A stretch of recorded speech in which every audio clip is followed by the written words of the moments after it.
नमस्कार, मेरे YouTube channel में आप सभी का स्वागत है। और आज मैं हिंदी की नेक्स्ट क्लास लेकर आई हूँ। ये सामान्य हिंदी है, ये किसी भी परीक्षा के लिए उपयोगी है, जो भी शिक्षण के लिए है या शिक्षक के लिए है। ठीक है। अब यहाँ पे लास्ट क्लास में मैंने आपको व्यंजन के बारे में परिचय दिया था, उससे पहले मैंने स्वर के बारे में दिया था। आज हम लोग शब्द विचार टॉपिक शुरू करने वाले हैं। इससे पहले मैंने भाषा बोली लिपि पढ़ा चुकी हूँ और स्वर और व्यंजन पढ़ा चुकी हूँ। अब मैं शब्द विचार स्टार्ट कर रही हूँ आज से, तो जिन्होंने नहीं देखी है वो पिछली वीडियो देख लें और लाइक और सब्सक्राइब करना ना भूलें। चलिए स्टार्ट करते हैं आज के। सबसे पहला शब्द विचार क्या होता है, इस चीज़ को मैं पूरा आपको बताती हूँ। शब्द विचार, जिस तरीके से हमने भाषा बोली में मैंने आपको बताया था या वर्ण पढ़ाया था, तब मैंने आपको बताया था कि वर्ण जो है एक क्रम होता है कि सबसे पहले वर्ण आएगा, फिर उसके बाद अक्षर आएगा, फिर शब्द आएगा, फिर पद आता है, पद बंद आता है, फिर उसके बाद उपवाक्य और वाक्य आता है। इसका मतलब हम धीरे धीरे वर्णों को समझेंगे, फिर शब्दों को समझेंगे, फिर उसके बाद हम वाक्यों तक पहुंचेंगे। तो आज हम लास्ट क्लास में हम वर्ण पढ़ चुके हैं, तो आज हम क्या पढ़ेंगे? शब्द पढ़ेंगे। इसका मतलब शब्द कब बनाए गए, कैसे उनकी रचना की गई, उनको किस तरीके से समझाया गया या किस तरीके से उनका प्रयोग किया गया। तो इस आधार पर हमारे पास शब्द विचार को 4 भागों में बांटा गया है। इसका मतलब हम कह सकते हैं कि शब्द विचार हमारे पास कितने भेद हैं? हमारे पास 4 भेद हैं। आप अलग अलग बुक्स में देखोगे तो अलग अलग नजर आएगा, बट यहाँ शब्द विचार को हम कितने भेदों में बांट रहे हैं? 4 भेदों में बांट रहे हैं। सबसे पहला जो भेद है उसको हम लोग उत्पत्ति के आधार पर कहते हैं। ठीक है, उत्पत्ति का मतलब है कि जो उत्पत्ति की गई है। दूसरा है जिसे हम रचना के आधार पर कहते हैं, जैसे रचना की गई है। उसके बाद हम अगर तीसरी बात करें तो प्रयोग के आधार पर देखेंगे, और अगर चौथी की बात करें तो हम अर्थ के आधार पर देखेंगे। तो इस तरीके से हमारे पास जो है शब्द विचार को 4 भागों में बांटा गया है। दिख रहे हैं आपको?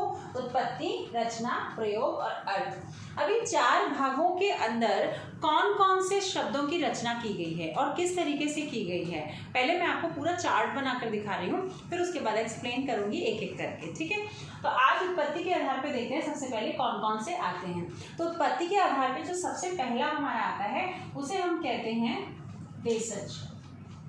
अब देशज जो है, देशज, देश में जन्मा हुआ। तो उत्पत्ति के आधार पर हम किसी चीज को बना नहीं रहे हैं, जो उत्पत्ति हो रखे हैं उन्हीं को एक कैटेगरी दे रहे हैं, एक नाम दे रहे हैं। तो उत्पत्ति के आधार पर जो सबसे पहला शब्द आता है उसे हम कहते हैं देशज। हर बुक में देखो अलग अलग देता है, बट हम लोग एक्चुअली में जो एग्जाम्स में पूछे जाएंगे मैं आपको वो भी बता रही हूँ, और जो थोड़े से अपवाद रूप में ऐड किए गए हैं वो भी बता रही हूँ। तो मैं आपको सारी चीज़ें बता दूंगी। तो उत्पत्ति के आधार पे कितने होते हैं? देशज होते हैं। और अगर दूसरे की बात करें तो दूसरा होता है जिसको हम कहते हैं विदेशज। देशज का मतलब क्या है? देश में जन्मा हुआ। वैसे विदेशज का मतलब क्या है? विदेश में जन्मा हुआ। तीसरा हम लोग अगर बात करें तो तीसरे में हम लोग देखेंगे यहाँ पर द्विज। बट यहाँ पे पहले जो मैं बेसिक कॉन्सेप्ट माने गए हैं वो बता देती हूँ, तत्सम और तद्भव। चौथे नंबर पर हम तत्सम और तद्भव लिख रहे हैं यहाँ पे। पर यहाँ पे कुछ एडिशनल चीजें भी हैं, तो वो भी बताऊंगी, और आपको कितने पे टिक लगाना है वो भी बताऊंगी। तो देशज, विदेशज, तत्सम, तद्भव। बट यहाँ पे हम 2 और जोड़ते हैं। एक तो द्विज कहलाता है, जिसको कई जगह पे संकर के नाम से भी आप लोग जानते हो। एक और कहलाता है जिसको हम कहते हैं अनुकरणात्मक। ठीक है, तो हमारे पास क्या हो जाएगा? यहाँ पर उत्पत्ति के आधार पर 6 भेद हैं। बट अब ध्यान से सुनोगे, उत्पत्ति के आधार पर कितने भेद होते हैं अगर पूछा जाए तो आप 4 पर ही आंसर लगाओगे। कितने लगाने हैं? 4 पे। कौन कौन से पर? 1, 2, 3, 4। ये 2 जो हैं एडिशनल हैं। कभी अगर 4 ऑप्शन ना दिखाई दे तो आप 6 लगा सकते हो, बट करेक्ट आंसर 4 होगा। ये 2 जो हैं इन्हीं में से जन्मे हुए हैं, बट हाँ उत्पत्ति के आधार पर ही इनको माना जाता है। रचना के आधार पे बात करें तो रचना के आधार पर भी हमारे पास कौन कौन से होंगे? इसमें सबसे पहला जो होगा उसे हम रूढ़ कहते हैं। ध्यान रखोगे, चाहे डीएसएस भी हो, चाहे सीटेट हो, चाहे केवीएस हो, एनसीईआरटी हो, कोई भी एग्जाम हो, सब में हिंदी सेम होती है। बट एग्जाम में जो क्वेश्चंस पूछे जाते हैं उनका लेवल जो होता है थोड़ा बहुत ऊपर नीचे हो सकता है, बट हिंदी में कोई स्पेशल क्वेश्चंस नहीं पूछे जाएंगे कि इसका अलग पैटर्न है, उसका अलग पैटर्न है। तो मैं जो भी पढ़ा रही हूँ सभी क्लासेस से, सभी एग्जाम्स के लिए उपयोगी हैं। तो रूढ़ हो गया, बहुत बार पूछा गया है। उसी के बाद अगर दूसरा बात करें तो यौगिक, और तीसरे नंबर पे बात करें तो हम लोग योग रूढ़ की बात करेंगे। ध्यान रखोगे ये सारी चीजें छोटे छोटे टॉपिक है, बट जब तक आपको शब्द पहचानना नहीं आएगा तब तक आप उसका किसी भी प्रकार से वाक्य में प्रयोग नहीं कर पाओगे। ठीक है, तो हम पहले उत्पत्ति और रचना सीख रहे हैं, फिर उनका प्रयोग करना सीखेंगे और फिर उनसे वाक्यों का निर्माण करना सीखेंगे।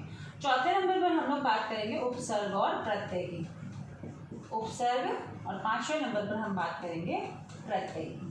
ठीक है, अब मुद्दा उठता है कि रचना के आधार पे हमें 5 लगाना है या 3 लगाना है। तो ध्यान रखोगे जिस तरीके से उत्पत्ति के आधार पे 4 लगाया था, वैसे रचना के आधार पे यहाँ 3 लगाओगे, 1 2 3। पर उपसर्ग और प्रत्यय जो है यहाँ पर वो एडिशनल है, बट हाँ वो पार्ट है, वो इम्पोर्टेंट है।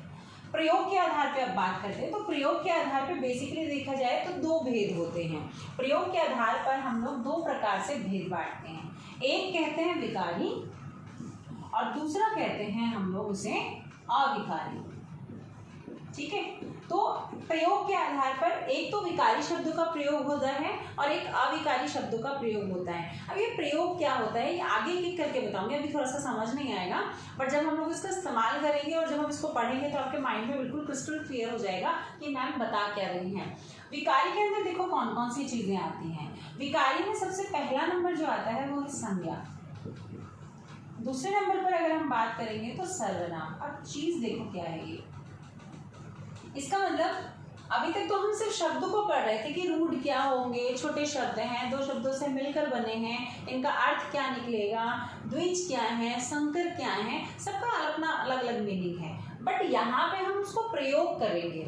जैसे राजा कोई नाम है बट वो है क्या, वो प्रयोग करने के आधार पर क्या रूप धारण कर लिया, संज्ञा। खाना खाता है, खाता अब क्रिया के रूप में प्रयोग की गई है यहाँ पे। तो ये प्रयोग बताएगा आप शब्दों को कैसे कैसे प्रयोग कर सकते हो और प्रयोग करने के आधार पर उनकी कैटेगरी डिवाइड की गई है। तीसरे नंबर पर हम लोग बात करेंगे संज्ञा सर्वनाम। तो क्या आएगा यहाँ पे, आ जाएगी क्रिया।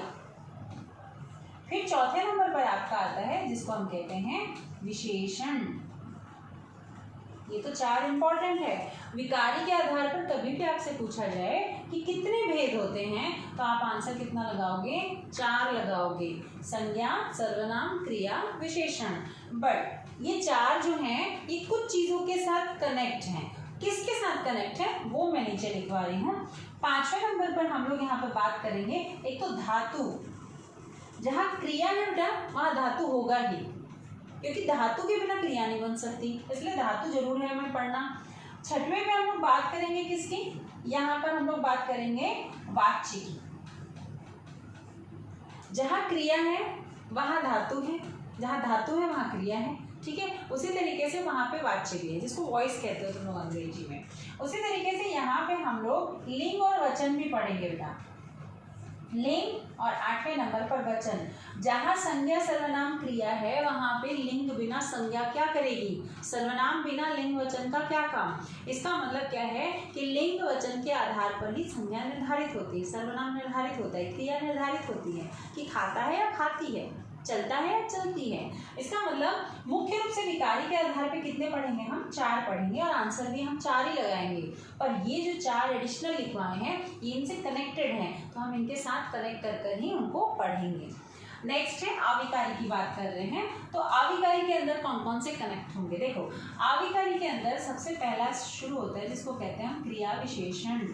यहाँ विशेषण आएगा, विकारी क्या है, विशेषण है, पर अविकारी क्या है, क्रिया विशेषण। ये 4 आपको दिमाग में बैठा के रखना है, तब आप बहुत अच्छे से आंसर दे दोगे कि कौन क्या है। ठीक है, तो यहाँ पर नेक्स्ट आएगा जिसको हम बोलेंगे समुच्चय बोधक।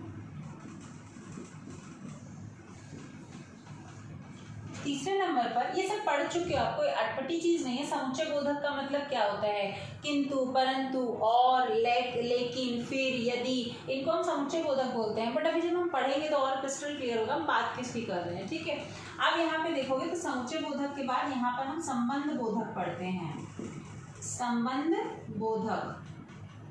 उसके बाद हम लोग 4थे नंबर पर जब बात करेंगे तो यहाँ पर हम बात करेंगे विस्मय आदि बोधक। छोटी छोटी चीज़ें हैं पर एग्जाम में आई हुई हैं, इसलिए हमें पढ़ना ज़रूरी है। 5वें नंबर पर हम लोग निपात पढ़ेंगे। अब यहाँ पे भी प्रश्न बनता है कि अविकारी के अंदर कौन कौन से आते हैं, तो ध्यान रखोगे अविकारी के अंदर भी हम 4 ही लिखेंगे, क्रिया विशेषण, समुच्चय बोधक, संबंध बोधक और विस्मयादि बोधक। निपात यहाँ पे एडिशनल है, पर कई बुक्स में निपात को ऐड करके दिया हुआ है, तो डोंट वरी अबाउट दैट। आप जो पढ़ रहे हो उसको उसी में करना है, बट आपको करेक्शन मैं फिर से बता दे रही हूँ। उत्पत्ति के आधार पे बोलेगा तो 4 लगाने हैं, जिन पे टिक लगा रखी हूँ वो काउंट होंगे।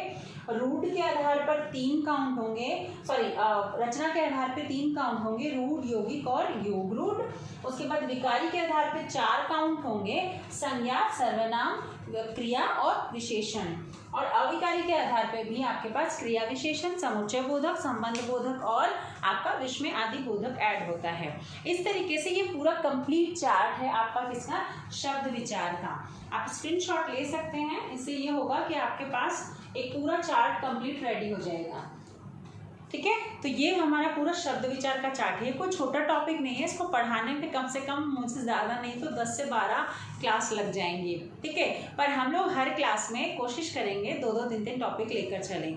तो नेक्स्ट क्लास में हम लोग, आज मैं थोड़ा ये जो है नेक्स्ट क्लास से शुरू करूँगी। आज मैं सिर्फ आपको इतना ही इंट्रोडक्शन दूंगी, नहीं तो काफ़ी लंबी क्लास हो जाएगी, क्योंकि बच्चे लंबी क्लासेस देखने में इंटरेस्टेड नहीं होते हैं, इसलिए मैं छोटी छोटी क्लासेस ही बना रही हूँ।